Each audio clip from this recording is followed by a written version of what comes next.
Hey everyone, hope you had a wonderful Thanksgiving and you're coming down from your food coma. Thanks for joining us this holiday weekend for a special edition of the Week in Review. I'm Paris Schutz. In lieu of our normal panel, tonight we feature a one-on-one with a notable Chicagoan turned ambassador to Japan. Rahm Emanuel has taken his brash, often effective, sometimes controversial style to the Asian Pacific, where he has served as U.S. ambassador to Japan since 2021. This is a moment to shape that future and not be shaped by the past. In May, Emanuel put out a video on social media urging Japanese leaders to recognize LGBTQ rights. It prompted pushback from the Japanese government. Emanuel has also criticized Japan's neighbor across the East China Sea, with harsh and snarky tweets directed toward Chinese President Xi Jinping, while U.S. diplomatic leaders have tried to maintain a dialogue with one of the U.S.'s largest geopolitical foes. Emanuel is also no stranger to the conflict between Israel and Hamas, helping broker peace accords between Israel and Palestine under former President Bill Clinton. Free Palestine! Emanuel's visit home comes amid news of a ceasefire in the Middle East, but rising anti-Semitic and anti-Muslim rhetoric in this country, including the very recent vandalization of Emanuel's home in Michigan. There's going to be a clear, stark choice, one that's about the future and one about the past. His visit home also comes as Democrats grow increasingly worried about their 2024 prospects, and his former foe turned colleague Ed Burke faces federal criminal trial on 14 counts of alleged corruption. Just a little bit to talk about. Joining us now is U.S. Ambassador to Japan and former Mayor of Chicago, Rahm Emanuel. Ambassador Emanuel, welcome back to Chicago tonight. It's good to see you. Good to see you. Hope your family's well. I hope yours is well. I know you're going to celebrate your mother's 90th birthday today, and so we wish her all the best. And that's very nice. I'm grateful that She'll probably want to hear from you versus hear from three boys. We'll see what her review of this interview is. But first, I want you to update us on that unfortunate event at your home in Michigan where it was vandalized with the word Nazis. Your family's okay? Everybody's fine. Okay. Everybody's fine. No suspect in this? The police are doing their work. I think, let me just kind of, look, the police are doing their job. They were taking it very seriously. The community came together, spoke with one voice about bigotry. I do think it's important in moments like this, and this is not the first time I have ever dealt with anti-Semitism directed, but I want you to understand the phone calls I received of comments by the Islamic leaders condemning this. When I ran for mayor, or rather for Congress, the predecessors were Dan Rostenkowski, Roman Paczynski, Frank Anunzio, Rob Blagojevich, Mike Flanagan, Rahm Emanuel, in a city based on ethnicity, race. I knew people. I met them on their front stoop. I met them at the grocery store. I met them at the L's. They did not see Rahm Emanuel. They saw somebody they thought could get something done. And they rose above race or ethnicity. That's also true when I ran for mayor. And people come together. I have seen people of all types of faiths, not just for this. And I think that somebody who ever did this, somebody who did things when I had to run for mayor, I had to prove I was born in the city of Chicago, birth certificate. Okay. People are better. And the most fundamental thing is you don't allow somebody's hatred to infiltrate how you see people. There is a fundamental goodness, and I have seen it. I have been a product of it. Have I had anti-Semitism directed at me? Yes. But I've also had the American story. My grandfather left the pogroms of Eastern Europe to come as a 13-year-old here. His grandson is the mayor of the city he decided to call home. He became the chief of staff to a president. Taking the high road in the long view. It's not just, no, it's also, there is good and bad, but if you do the right things and also focus on the good, you could have a chance of eliciting. Right. Does somebody want me to be full of hate? Do I like what happened? I think you can hear what I would like to say. No. But I've also known another side of that, and I think that all of us should not let any type of that ugliness become the only way we see people or understand things. All right, let's shift gears to your current role as ambassador in Japan. A lot of times ambassadors are ceremonial. They're given as plum positions to campaign supporters. You're not approaching this job that way, so tell us how you do approach this job in a very important country. Well, it's an important country, an important time, an important region. The president gave me a task. I approach the job, and we've done a number of things that prior to leaving, when I was contacting all the U.S.-Japan hands experts, we've done 4 or 5 things together. The United States as an ambassador for the United States, but under President Biden. that everybody said could not get done. Probably the biggest thing, and the principal thing, is what was done at Camp David this summer in the Camp David Principles, bringing Japan, Korea, and the United States together. Japan adopting the 2% of their GDP will go to defense, getting counter-strike capabilities. Just those three things. And that's important given China's role in the region. Yeah, but here's what I want people to, I think that is important. You have Russia invade Ukraine. You have obviously the conflict going on now between Israel and Hamas in Gaza. Here's what I really think people missed also about Camp David. Look, and I'm finishing a book about Judgment in Tokyo, about the equivalent to the Nuremberg trials. The United States and Japan have a complicated history. The United States and Korea have a complicated history. Japan and Korea have a complicated history. The president, Prime Minister Kishida, President Yoon, President Biden, through dialogue and diplomacy, chosen a different alternative to make the most of the future versus what Russia did with the conflict in Ukraine and the war, and killing and taking children away from parents, what Hamas did, breaking the ceasefire of October 6th. To me, one of the things that was accomplished, not only basically saying the 20th century is the past, the 21st century offers this opportunity, and we're dialogue and diplomacy, and also as we're talking about this, dialogue and diplomacy in getting hostages out of Gaza Strip. To me, that is the opportunity of showing a different type of leadership. I think President Biden has shown an incredible effort at. And I think what I have done, and I try to do as ambassador, as I jokingly say, I am the undiplomat diplomat, okay? My goal is not to stay within the lines. My goal is to make a difference. And so, as I told everybody when I got to Tokyo, we're all going to get on a plane one day and leave. When you look back and wave, do you want people to know that you're here and you made a difference, you put your thumb on the scale, or you just want to wave and get by and get your seat? To that effect, putting your thumb on the scale, you went out and made this video urging Japanese leaders to support LGBTQ rights. What kind of pushback did you get from that? Well, I got from the Japanese government. Well, first of all, they passed the law. Second of all, 78% of the Japanese public is for gay rights. Third, it's a plank of the United States policy.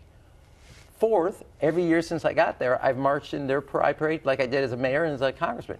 Fifth, I did it and organized it with all the other members who spoke at the pride parade.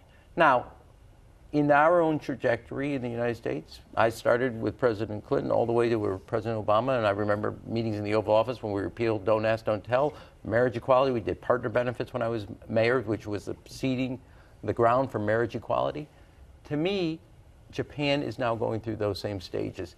I did exactly what an ambassador would do for the United States. Did I bring my own Rahm-like flair to that effort? Yes. Did right-wing elements of Japan society criticize me? Yes. But did Japan business people support what I did? Yes. Did the Japan diet on their own free will as a sovereign country do it? Yes. I was not the only ambassador. I organized other ambassadors who spoke at the parade. And that is the job of the U.S. ambassador, given it is established policy of the United States to advocate for this. Speaking of flair, you've taken some very public digs at Chinese President Xi Jinping, making some sarcastic tweets, specifically referencing a few top Chinese officials that have gone missing. There were reports that the Biden administration wasn't so happy that you stepped out of lines, as you say. Did they tell you to knock it off? No. And first of all, it wouldn't have been effective, but no, they never did. So number two... So why talk tough against this guy who U.S. officials count as a primary geopolitical foe? Well, you just answered your own question. First of all, I didn't talk tough. I talked honest. Very big difference, Paris. So here's the deal. Let's go back on this. The Chinese government said the United States Armed Forces created the Maui fires in Hawaii. False. Chinese government said that the United States Armed Forces were responsible for COVID. False. The Chinese Foreign Ministry said that Lithuania, Latvia, and Estonia aren't real countries. False. What I said was the defense minister is missing. True. Okay, now, you say it's critical. The fact is, a month later, they finally acknowledged the defense minister was gone. What I said was like an Agatha Christie novel, then there were none. The foreign minister had gone. The rocket team and the defense ministry was gone. Now we can't find the defense minister. And let me say what's also important, and the reason I highlighted it. China has 500 nuclear weapons. When something, God forbid, and I think it's pretty clear after the last year and a half, something happens, who are you going to call? You want to be a superpower, which you are. You have a responsibility to the world then. You can't just have a defense minister go missing and you have 500 nuclear weapons. So there has to be somebody, and nobody, including journalists, if I may say, were asking any question. What I did was raise the question, where is the defense minister? And that was only within 2 weeks. 5 weeks later, they acknowledged he was no longer going to be the defense minister. They acknowledged the replacement. Everything that you said, it's critical. I don't think, now truth may feel and sting like criticism, but it was true. Certainly it made some noise, and you didn't slow down at the recent APEC conference in San Francisco featuring Asian Pacific economic leaders. You doubled down on your criticism, kind of knocking him for his handling of the economy in China. Well, I don't know, you got a third of the youth of China unemployed. That wasn't the case. Now, here's what I think. The other thing I will say is there's more unemployed youth in China there is in the south side or the west side of the city of Chicago, and we have a real challenge. Or that's true in New York, or that's true in Los Angeles. You also have a massive fiscal problem in China. You have a massive housing problem in China. You have a massive problem in the sense of the economy, in the sense of the growth pattern. China used to be part of the world economy. The moment Xi became president and turned his back on the world economy, all these problems started cascading. I happen to point out again, you say criticism. It's a fact. We have the lowest unemployment rate in 50 years. They have the highest unemployment rate among their youth in ever. Their GDP is dropping. Our GDP is growing. Our economy is strong and even getting stronger as a world part of the economy. Theirs is actually shrinking. The fact is, under the way the President Xi has decided, and more importantly, the Chinese Communist Party, their economic power, and they're a serious power because they're the second largest economy, has been shrinking because they turned their back on what I think President Biden correctly articulated, which is a rules-based system where we all work together. They have decided not to be part of that, to build up something parallel, and it's costing the Chinese people. All right, I want to get to the conflict in Israel and Gaza, as you alluded to before. Obviously, a very important country to you. Israel, your father immigrated from there. You served in the military there. First, this news of a potential ceasefire and an agreement to release Israeli and Palestinian hostages. Are you hopeful about this deal, that it can bring some kind of peace? Well, look, let me just take one step back. And I got to be, it's not out of my region, so I got to be slightly careful. I kind of define myself as a hawk on security and a super dove on peace. I think it's good to bring women and children back to their families. Wish that the October 6th ceasefire never was violated. I think what happened to the women in Israel that were raped, fetuses cut from a woman's womb, is a violation at every level. At every level. Is it good to have people return to their families? 100%. Palestinians back to their families, and Israelis and Jews, and in many cases of these areas, people of Thai descent, Nepalese, return to their families. I think do I think this is the beginning of something different? That's where human agency comes about. And I give the president a tremendous, and everybody should, because of the United States leadership, specifically President Biden, you had the ability to get something that nobody thought was possible as recently as 10 days ago.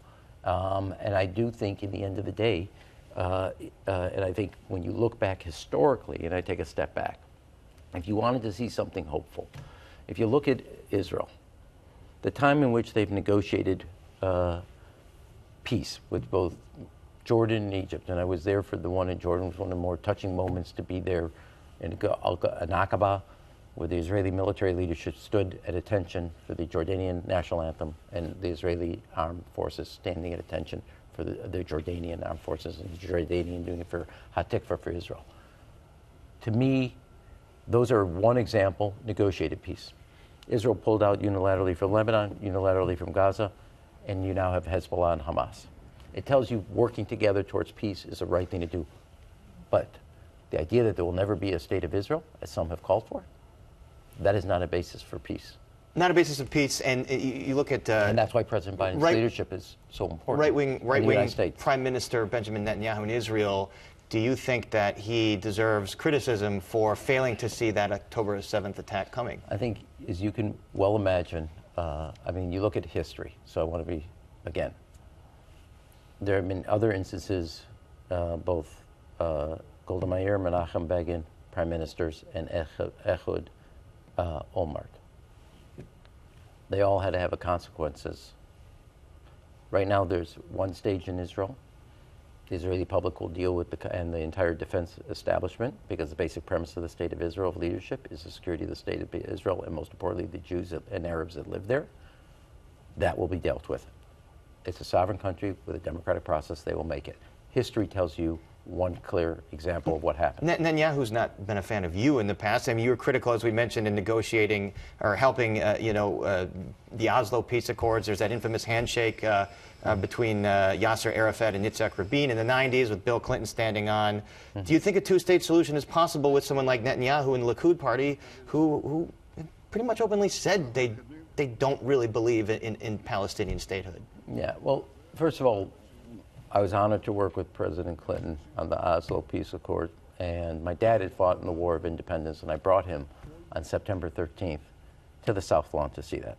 Worked with President Clinton on the Y plantation implementation, and then also consulted with him in the final days where he tried to bring a final deal between Yasser Arafat and Ehud Barak. That was always possible. Now, we can get into recriminations of who started what violence while that process was going. And I obviously have my own opinion. I do believe there's a possibility at the end of this to find a place for statehood. I do it both out of two interests, and a statehood for the Palestinian people. One, it's because it's the right thing to do, and two, because it's good for Israel's security. And everything I just told you is no different than a lot of members of the Israeli security belief. And so do I think it's possible? It takes leadership, which is exactly what President Biden is showing, that America is that essential country that can bring leadership. And given that you had the hostage deal, that was a bad day for Russia, that agreement, getting hostages because out. Russia has a rooting interest here, because it's dividing countries like the U.S., it's dividing a lot of the Russian world. Russia has an interest because they want to see, they don't want to believe. You see, one of the things... They want to see division. But I want to ask you... Let me say one other thing, Paris. I think, and I've been thinking about this. I don't think this is, I used to think this was two wars in two theaters that became one war in two theaters. I don't, but I do think what Putin is trying to do is trying to ensure that the United States and their rules-based system and those who don't want that lose, number one. Number two, 30 years ago, you used to have terrorism. Then it morphed into state-sponsored terrorism. Now you have states acting as terrorist organizations. That terrorist, the mindset of a terrorist has taken over. And that's exactly what Putin is doing in Ukraine. And that is what he wants to see continued in the Middle East. All right, I need to get home here to U.S. politics. I know as an ambassador, what a shock! You can't really. This is your bread and butter, but you can't say much about this as an ambassador. So why ask questions about it? Well, let's see if I can get it out of you. You see Biden kind of not doing so well in the polls against Trump in 2024. He's down in a lot of the swing states. Are voters right to be concerned about his age? Are you concerned about his chances in 2024? No. So here's what look. President Clinton won re-election in 96, George Bush did in 2004, and President Obama also in 2012. All followed what I say are the singular Biden principle. If I heard it once from President Biden, I heard it my whole life. I've known him now for 30 years. Don't compare me to the Almighty. Compare me to the alternative. I think when the juxtaposition between the president and Donald Trump is stark and clear, that comparison will be one person knows how to build a future, another person wants to drag you into the past. And there's nothing optimistic or promising that Donald Trump is offering. That said, I don't want to get into politics, but I think the president has a story to tell about the future, about what he's building, and in a comparative basis. Would you take a role in the campaign if they called you back from Japan and said, let's go? Listen, I believe in serving out my time. I enjoy being ambassador. I want to be very clear. I like being ambassador. And the president has given me an assignment to the country of Japan. And so that's what I'm going to do, and that's what I'm going to finish doing. I don't know how closely you've been following events here in Chicago over the Pacific Ocean there, but your take on the rise of the CTU here, which was a thorn in your side for a while, and they got their mayor, their man in office, Brandon Johnson. What do you make of all this in his first several months in Chicago? Well, look, I met with the mayor, and I wish him well. We both love the city of Chicago, and I want him to do well. The question you asked me is about CTU. My question is not about the CTU and not about the mayor. Are the kids of the city of Chicago doing well? You never asked me. You never asked me that. Are they? Well, I don't know. We're going to see what the graduation rates are. We're going to see what the test scores are. That's the question. That's the question you got to be asking. Well, clearly CTU's become a huge political power in the time that you've been gone. Of course, they were a power when I was mayor. That's okay. But the question is... That kind of started their political rise. I mean, it kind of started with Karen Lewis taking you on for some closing schools and for the longer school day. That was kind of the beginning of them being more active. Well, they're active, okay? But the real question, as I said then, you know, Karen and I also became friends. We communicated all the time. The question isn't teachers and mayor, teachers union, and the Chicago Board of Education. The question is, are the kids learning? Are they doing reading and math at state level, at the grade level they're supposed to do? Are they graduating and going on to further education? Are they doing things that you would want for their success? That's the measure. Now, is the teachers union powerful?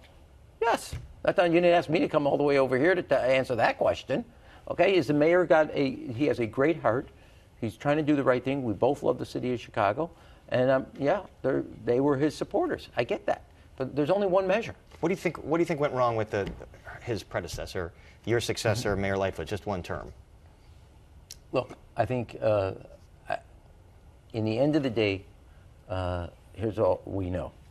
She got elected with 17%. And she lost for 17%. In 4 years, now some of that vote switched. I think people take people's measure. That's what happens in politics. They take your measure. That's all I'm going to say. So certainly a tumultuous 4 years. Are you following the Ed Burke trial at all? I mean, no. I don't think you know this. You have a job to do. I know. I not only a full-time job, it's 12 hours difference. It's on the other 8,000 miles away. Do I observe periodically what's going on? Yeah. So when he's in the courtroom, you're probably sleeping. But, you know, one of these alleged shakedowns in this trial involves the renovation of the old Main Post Office. I know that was a project that was a feather in your cap. What do you make of the allegations surrounding what Ed Burke allegedly did around it? I'm not coming all the way here. I'm on my way to my mother's birthday. I'm not going to answer any questions about an ongoing trial. That's ridiculous. I love you. Not happening. No thoughts on No, I have plenty of thoughts. I'm just not answering the question. All right, then we have to go back to some geopolitical issues then, because I had a couple questions about Ed Burke, but you don't want to talk about. I can't. When we go back to Netanyahu, you referenced this to me. He called you a self-hating Jew. Why does he hate you so much? Well, I found that my name is Rahm Israel Emanuel. My parents gave me the middle name Israel because I was born on November 29th, the day Israel was declared a state. I find it really crazy that you would say that. I've had one of my children bar mitzvahed in Israel. I've been to Israel 14 times. Part of my childhood was there. We have obviously, since he decided that, we have a different view of the security and the safety of Israel. And obviously, I know it comes as a shock to you. I articulated that. And I had the full support of President Obama to articulate that. And I think when you look at what happened in the past, the promise of President Clinton's leadership, the ability of Oslo peace accords, the discussions at Camp David, the Y plantation, there was a possibility there for aspirations to be achieved that I happen to think are in Israel's security interests. And what I'm saying to you is not also shared by major leaders of the security establishment of Israel, who I trust when it comes to that responsibility. We only have about 30 seconds left, and this is impossible. I have a 45-second answer. I got to ask you about the transit system in Japan, because transit's a big thing. If you have the bullet trains, the subway, what can Chicago and the U.S. learn from how well that system operates? Well, they take very seriously, I'll give you this, their Amtrak system, which is called the Shinkansen, entire system all year round. It's been late 33 minutes and 30 seconds. Cumulatively? The whole thing. As a conductor, you're only allowed 3 offs. Some of that is early. So there's a technology, there's a responsibility, and a sense of responsibility and accountability to the public. I mean, literally, I'm on a platform, and it's late 10 seconds. They come over to apologize. I said, you got to chill, man. You got to relax. I'm okay with this, and I'm not very relaxing. They have an incredible system that runs at 150 miles an hour. 150, and that's certainly that on-time record is not the case with the CTA. I think that cumulative number would be much, much higher. As I joke, that's between Montrose and Irving. Yeah, there you go. Ambassador Rahm Emanuel, thank you for joining us. Thank you, happy, all the best to your family and your you mother. too. Thank you very much. And we're back to wrap things up right after this. Chicago Tonight is made possible in part by Alexandra and John Nichols, the Polk Brothers Foundation, and the support of these donors. And that's our show for this Friday night. Don't forget you can get Chicago Tonight and the Weekend Review streamed on Facebook, YouTube, and our website, WTTW.com/news. And now for the Weekend Review, I'm Paris Schutz. Thank you so much for watching. Stay healthy and safe this holiday weekend, and have a wonderful weekend.